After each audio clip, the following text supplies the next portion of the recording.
Hei! Yn y fideos nesaf, dwi'n mynd i ddangos i chi sut allwch chi greu, customiddio a trawsnewid dillad ydych chi'n wisgo ddim mwy. Yn y fideo yma, dwi'n mynd i ddangos sut i greu top frills syml, gan ddefnyddio ffabrig check glas sydd ym mhopman ar y funud. Croeso i 5 sioned.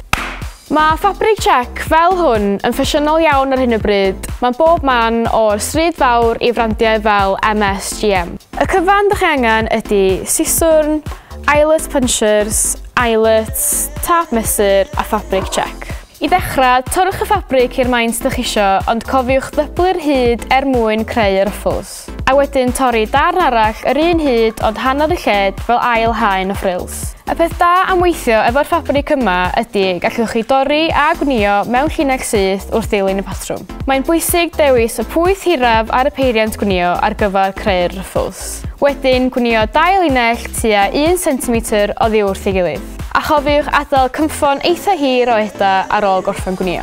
Felly, ar ôl gwneud y 2 bwyth, ydych chi angen gwahanu yr eda sydd ar y top a'r eda sydd ar y gwylod. So, ydych chi angen cymryd y 2 sydd ar y top, a wedyn fel mod chi'n creu ruffles. A wedyn gwasgaru y ruffles i lawr. A dal i wneud hynna nes fod hyd ffabrig efo digon o ruffles. Mae angen ailadrodd hyn 4 gwaith ar gyfer bob un darn o ffabrig. Ar ôl i chi greu ruffles a ydych chi'n hapus efo faint ydych chi wedi wneud, cofiwch glymu y 2 ben o'r eda fel fod nhw ddim yn datod. Mwyn creu'r sim, gwniwch y darnau gyda'i gilydd tu chwyth allan a chofiwch newid y pwyth ar y peiriant.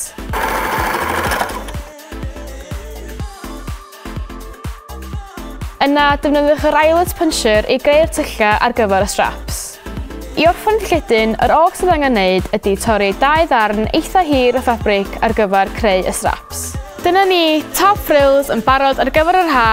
Am fwy o syniadau fel hyn, cerwch draw i môr Pinterest.